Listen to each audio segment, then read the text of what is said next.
नमस्कार। आज हम आपको दर्शन कराएंगे देहरादून में स्थित सुंदर पहाड़ों और नदी के किनारे बसा हुआ एक सुंदर आश्रम जिसका नाम है धम्म सलील विपश्यना साधना केंद्र। और आपको बताएंगे कि कैसे आप 10 दिन के लिए यहाँ पर निशुल्क आवास और भोजन की सुविधा के साथ आप यहाँ पर आकर रह सकते हैं और यहाँ पर आकर गहन साधना में प्रवेश कर सकते हैं। और कैसे आप यहाँ पर बने हुए इन छोटे छोटे ध्यान केंद्रों में बैठकर अथवा धम्म कक्ष यानी कि यहाँ के मेडिटेशन हॉल में बैठकर और यहाँ के जो आचार्य हैं जो ध्यान को सिखाते हैं उनके दिशा निर्देशन में बैठकर कैसे आप शांति के साथ और परम आनंद के साथ इन 10 दिनों को व्यतीत कर सकते हैं। और साथ ही आपको यह भी बताएंगे कि कैसे आप यहाँ पर अपनी बुकिंग करा सकते हैं, कौन सी डेट्स अवेलेबल है, इन सभी बातों की आपको जानकारी देंगे। और साथ ही फिर आपको लेकर चलेंगे अपने अगले डेस्टिनेशन यानी कि उत्तराखंड में ही अल्मोड़ा के नज़दीक स्थित कोसानी नामक स्थान पर, जहाँ पर स्वामी आशुतोष जी द्वारा स्थापित अन्नमय आश्रम में आपको लेकर चलेंगे। इस आश्रम में कई प्रकार की आयुर्वेदिक क्रियाएं की जाती हैं। यहाँ पर एक वैदिक स्कूल भी है जहाँ पर कई विद्यार्थी वैदिक शिक्षा को ग्रहण करते हैं। आप भी यहाँ पर आकर वॉलेंटियर बन सकते हैं और निःशुल्क रूप से यहाँ पर आवास और भोजन की सुविधा का लाभ लेकर यहाँ पर आप भी ठहर सकते हैं। और फिर हम आपको लेकर चलेंगे ऋषिकेश में राम झूले के पास स्थित गीता भवन आश्रम में। गीता भवन आश्रम जो गीता प्रेस गोरखपुर द्वारा संचालित है और गंगा मैया के किनारे स्थित एक बहुत ही सुंदर आश्रम है। इस आश्रम में भी आप निःशुल्क सुविधा के साथ आकर ठहर सकते हैं, लेकिन अगर आप यहाँ पर डायरेक्ट जाएंगे तो शायद आपको रूम्स अवेलेबल नहीं हो पाएगा। तो ऐसी कौन सी जानकारी है जिसके आधार पर आप अपने रूम की बुकिंग करा सकते हैं ताकि आपको निश्चित रूम से यहाँ पर निःशुल्क रूप से रूम मिल जाए, उस चीज़ की हम आपको पूरी जानकारी देंगे। तो आज के इस वीडियो में हम सभी इस विषय पर डिटेल में बात करेंगे।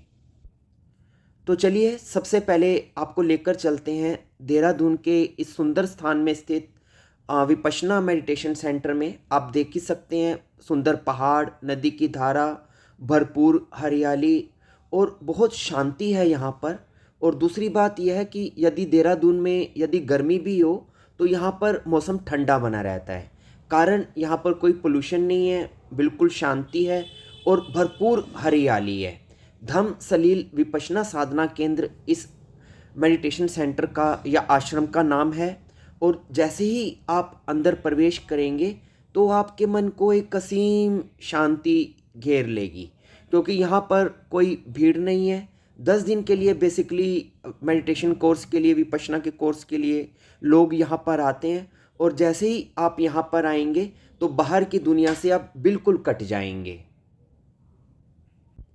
तो चलिए आपको सबसे पहले आश्रम का जो लिविंग एरिया है वो दिखाते हैं। यानी कि जब आप यहाँ पर आएंगे तो आपको इस प्रकार के रूम्स यहाँ पर ठहरने के लिए मिलेंगे। और आपका जो रूम है वो सिंगल भी हो सकता है, डबल भी हो सकता है, मतलब आप अपने रूम में अकेले भी हो सकते हैं या आपके साथ कोई और भी शेयर कर सकता है। ये डिपेंड करता है कि उस वक्त कितने मेंबर आए हुए हैं मेडिटेशन को ज्वाइन करने के लिए। जनरली एक टाइम में 15-20 से लेकर 30-40 तक लोग होते हैं जो इस कोर्स को करते हैं। और दूसरी बात मैं आपको ये भी बता देता हूँ कि जब आप यहाँ पर आएंगे तो यहाँ पर आने के बाद सबसे पहले जब आप गाड़ी खड़ी करेंगे तो 10 दिन के लिए आपकी गाड़ी, आपका स्कूटर वहीं खड़ा रहेगा। मेन गेट बंद कर दिया जाएगा, आपसे फ़ोन, कंप्यूटर, यहाँ तक कि आपसे कॉपी पेन भी ले लिया जाएगा। यानी कि आपका जितने भी लिंक हैं जो आपको बाहर सोसाइटी से कनेक्ट करते हैं वो सारे आपसे ले लिए जाएंगे। तो 10 दिन तक आप बिल्कुल फ़ोन को यूज़ नहीं कर पाएंगे। और इन 10 दिनों में आपको पूरी तरह से मौन रहना होगा, यानी कि आपको बोलना भी नहीं है। तो एक बहुत ही महत्वपूर्ण और थोड़ी सी कठिन साधना हो सकती है उनके लिए जो ये कोर्स पहली बार कर रहे हैं। और जो ये मेडिटेशन सेंटर है ये विश्व प्रसिद्ध विपश्यना ध्यान के जो टीचर हैं, जो गुरु हैं, SN गोयनका, उनके द्वारा निर्देशित है। हालांकि वो अब बॉडी में नहीं है, वो शरीर छोड़ चुके हैं, लेकिन उनके जो सेंटर हैं अब भी पूरी दुनिया में फैले हुए हैं। तो आम और ख़ास हर कोई इस सेंटर को, मेडिटेशन सेंटर को ज्वाइन करता है, तो आप भी ज्वाइन कर सकते हैं।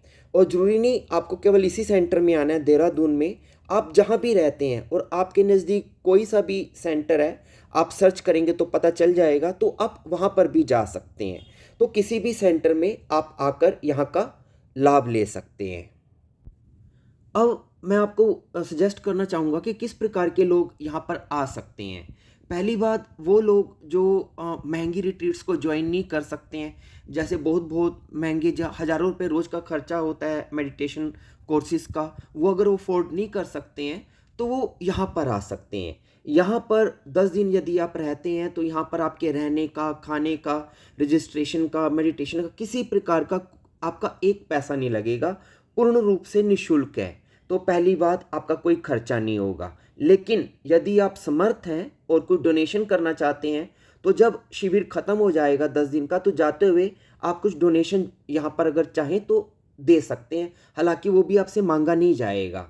और दूसरी बात, यदि आप किसी प्रकार के स्ट्रेस में हैं, तनाव में हैं, टेंशन में हैं और घर पे रह के आप अपनी मेडिटेशन की कोई रूटीन नहीं बना पाते हैं, आपने बहुत कोशिश की कि आप मेडिटेशन करें, 2 दिन करते हैं फिर हो नहीं पाता है, बच्चों की झंझट, समाज की झंझट, काम का बोझ, तो यहाँ पर जब आप 10 दिन के लिए सारी चिंताओं और फ़िक्रों से दूर होकर, फ़ोन से कट कर जब आप यहाँ पर रुकेंगे और हर रोज़ सिर्फ मेडिटेशन करेंगे, सादा खाना खाएंगे, मौन रहेंगे, गुरु के सानिध्य में रहेंगे, चारों तरफ से जब ऐसा इन्वायरमेंट मिलेगा तो आप ऑटोमेटिकली डीप मेडिटेशन में एंटर करना शुरू कर जाएंगे।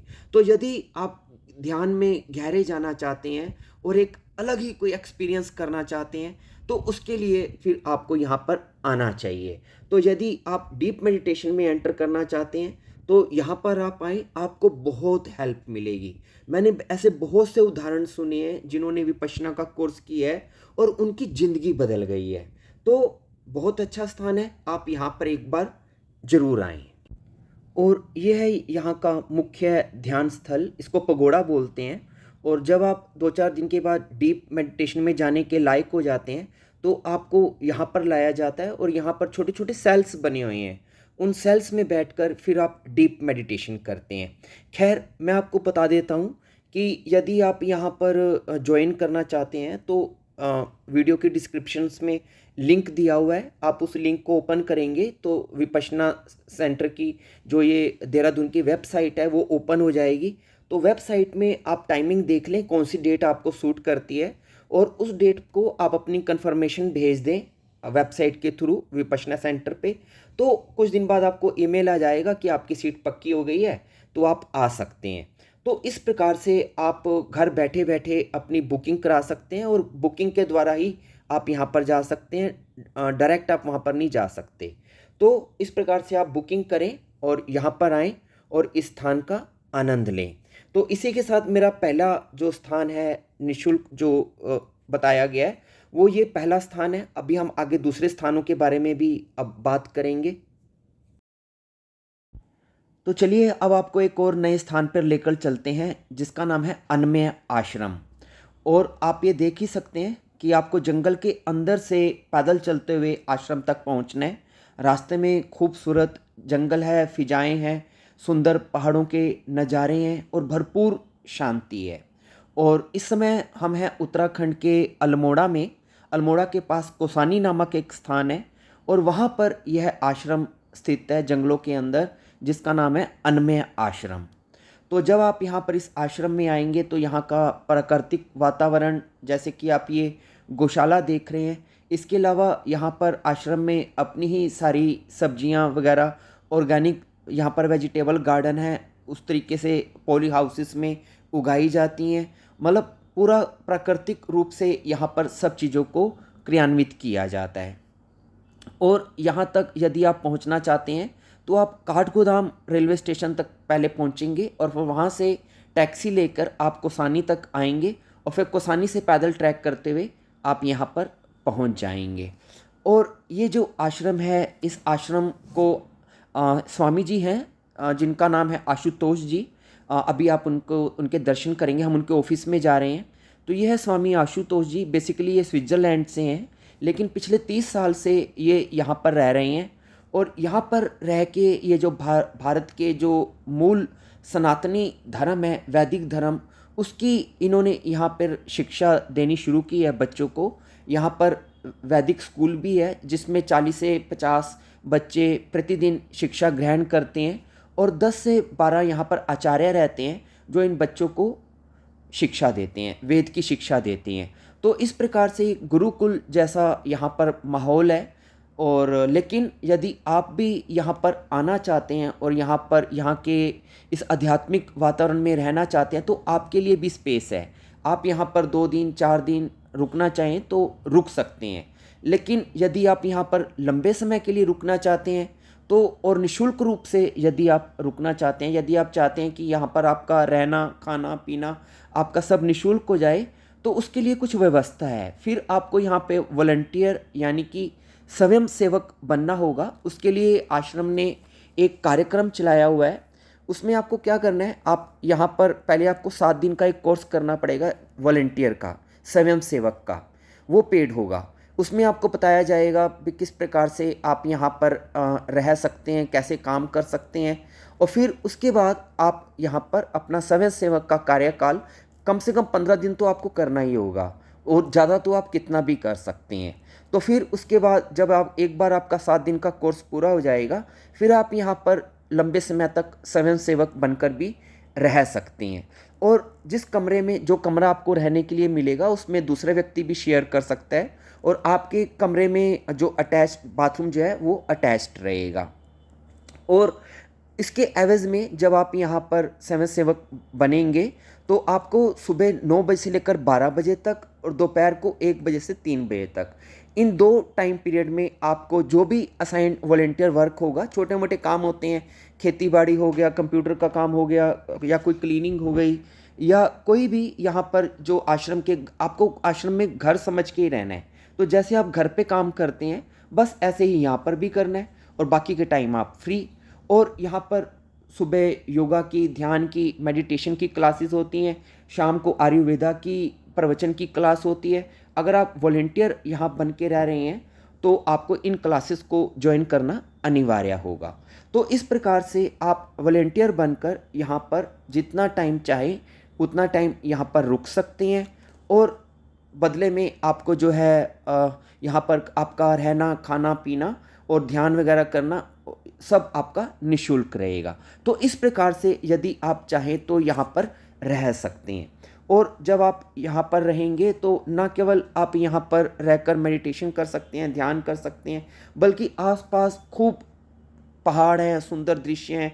आप जंगलों में ट्रैकिंग के लिए निकल सकते हैं, और कुछ भी जो भी आपका दिल करे, आप मेडिटेशन करना चाहें मेडिटेशन करें, योग करना चाहें योग करें, खाली बैठकर प्रकृति को देखना चाहते हैं तो वो आप प्रकृति को निहार सकते हैं। तो इस प्रकार से आप यहाँ पर आकर भी अपना टाइम एंजॉय कर सकते हैं। तो बहुत ही सुंदर स्थान है, उत्तराखंड के अल्मोड़ा में कौसानी नामक जगह पे आपको आना है, और इस स्थान पर भी आप ठहर सकते हैं। और अब हम पहुंच चुके हैं उत्तराखंड की तीर्थ नगरी ऋषिकेश में। ऋषिकेश, जैसे कि आप जानते ही हैं, एक विश्व प्रसिद्ध नगरी है, और आज से नहीं बल्कि हजारों साल से भारत के ऋषि मुनि इसी तपस्थली पर अपना तप करते रहे हैं, जप करते रहे हैं। तो ये ऋषि मुनियों की नगरी है, और यहाँ पर विभिन्न प्रकार के और बहुत ही सुंदर सुंदर आश्रम्स हैं, मंदिर हैं, और आश्रम और मंदिर और उनके किनारे पर है गंगा मैया। तो इससे सुंदर और आध्यात्मिक वातावरण कहीं और हो ही नहीं सकता जैसा ऋषिकेश में है। यहाँ पर आप गंगा मैया के किनारे पर सुंदर आश्रम में, और पीछे पर्वतों के सानिध्य में, और सुंदर प्राकृतिक नज़ारों के बीच में यदि आप किसी आश्रम में कुछ दिन के लिए रुकना चाहते हैं तो उसके लिए गीता भवन सर्वश्रेष्ठ भवन है। ये एक ऐसा धर्मशाला या आश्रम है जो यूनिक रूप से आपको फ्री में, यानी कि बिना किसी किराए के, बिना किसी चार्जेस के आपको कमरे को मुहैया कराती है। तो यदि आप कुछ दिन के लिए ऋषिकेश में आना चाहते हैं, लेकिन अगर आप यहाँ पर ठहरना भी चाहते हैं और निःशुल्क रूप से यदि ठहरना चाहते हैं, तो आपको कुछ बातों का ध्यान रखना पड़ेगा। ये गीता प्रेस गोरखपुर जो है, ये इन्हीं की जो है संस्था है गीता भवन, इन्हीं का निर्माण किया हुआ है। तो आपको कुछ शर्त माननी पड़ेगी यदि आप गीता भवन में निःशुल्क रूप से यदि ठहरना चाहते हैं तो। बहुत से लोग शिकायत करते हैं कि गीता भवन में हम जाते हैं, हमें वहाँ कमरा नहीं मिलता है, लेकिन उसके पीछे कारण है। वो कारण ये है कि एक आश्रम है और आध्यात्मिक संस्था है। तो यदि आप यहाँ मनोरंजन के उद्देश्य से, घूमने फिरने के उद्देश्य से, सैर सपाटे के लिए आए हैं, तो ये प्रेफर करते हैं कि आप होटल में ही जाएं। क्योंकि यदि यहाँ पर आप आना चाहते हैं, आश्रम में यदि रहना चाहते हैं, तो आश्रम के वातावरण को आपको जीना भी चाहिए। यहाँ पर जो कथा होती है, आरती होती है, जो प्रवचन होते हैं, उनमें आप भाग लें। और इनके द्वारा, गीता भवन के द्वारा एक कार्यक्रम चलाया जाता है जिसमें ये आपको गीता परिवार का सदस्य बनाते हैं। तो यदि आप यहाँ आकर उस कार्यक्रम में हिस्सा लेते हैं और गीता परिवार के सदस्य बनते हैं, और या यदि आप किसी कथा वाचक के साथ यहाँ पर आए हैं, या कोई यहाँ पर कोई आपका ग्रुप आया है, कोई साधु संत के साथ आप यहाँ पर आए हैं, तब आप यहाँ पर आपको रूम मिल सकता है। मेरे कहने का उद्देश्य है, ये देखिए सिंपल रूम है, और हर रूम में आपको किचन भी है, और लंबे समय तक यदि आप रुकना चाहें तो यहीं पर आपको गद्दे, बर्तन, सिलेंडर, करियाना सब आपको यहीं से मिल जाएगा। और आपको ये नहीं कि वो सामान भी आपको फ्री में मिलेगा, करियाना वगैरह वो सब तो आपको पे करके ही लेना पड़ेगा, लेकिन आपको रहने का यहाँ खर्चा नहीं होगा। आप यहाँ पर निःशुल्क रूप से बिना कोई किराया दिए यहाँ पर ठहर सकते हैं कुछ दिनों के लिए। लेकिन यदि आप लंबे समय के लिए अगर यहाँ पर रुकना चाहें, कुछ लोग आजीवन भी रुकना चाहते हैं, तो उसके लिए आपको क्या करना है, फिर आपको यहाँ पर स्वयं सेवक बनना होगा। मतलब आपको यहाँ के आश्रम की व्यवस्था में जुड़ना होगा। यहाँ पे आप इनके मेंबर बन जाएं। अगर ये आपका इंटरव्यू लेंगे, कुछ टाइम आपको रखेंगे, और अगर आप इनको लगेगा कि आप एक योग्य पात्र हैं, तो यहाँ लंबे समय, इवन आजीवन भी आप यहाँ पर रुक सकते हैं। फिर आपको अपनी शारीरिक सेवा यहाँ पर देनी होगी। लेकिन यदि आप कुछ दिनों के लिए रुकना चाहते हैं, तब भी आपको यहाँ पर यहाँ के जो आध्यात्मिक कार्यक्रम हैं, जो यहाँ पर गीता के जो श्लोकों की जो क्लास होती है वो ऑनलाइन भी होती है, उसको आपको ज्वाइन करना होगा। तो इस प्रकार यदि आप यहाँ पर रुकना चाहें तो रुक सकते हैं। लेकिन यदि आप केवल सैर सपाटे के लिए आए हैं तो फिर ये आपको रूम नहीं देंगे, तो फिर आपको कहीं और ही रुकना पड़ेगा। तो इस प्रकार से आप यहाँ पर रुक सकते हैं। कुल 7 गीता भवन है रामझूला एरिया में। ये देखिए कितना सुंदर यहाँ का वातावरण है, और ये पूरे एक ही पृष्ठ पर संपूर्ण गीता भी लिखी हुई है। तो गीता का ही यहाँ पर चारों ओर महात्म्य है। और यहाँ पर अगर आप भोजनालय रहना है आपका यहाँ जरूर निःशुल्क है, लेकिन यदि अगर आपको खाने की बात करें तो 50 रुपये आपको एक टाइम के खाने के देने होंगे, और भर पेट 50 रुपये में आप खा सकते हैं। तो खाने के लिए आपको 50 रुपये पर मील आपको पे करना है, लेकिन रहना निःशुल्क है। और कुल 7 यहाँ पर गीता भवन है, 1 से 6 तक जो गीता भवन है, यानी कि 6 जो आश्रम है अलग अलग बने हुए हैं दूर तक, उनमें तो आवास सुविधा है। और जो 7वें नंबर का जो गीता भवन है उसमें सिर्फ सत्संग होता है। ऑनलाइन बुकिंग इसकी नहीं होती है, आपको यहाँ पर डायरेक्ट ही ऑफिस में आके पता करना पड़ेगा, या इनको पहले इनके जो कार्यक्रम हैं उनसे जुड़ के फिर आप अच्छी तरह से यहाँ पर रह सकते हैं। तो जब भी ऋषिकेश आएँ और अगर आपका कोई आध्यात्मिक माहौल में कुछ टाइम समय गुजारने का मन हो, तो आप यहाँ पर आकर रह सकते हैं।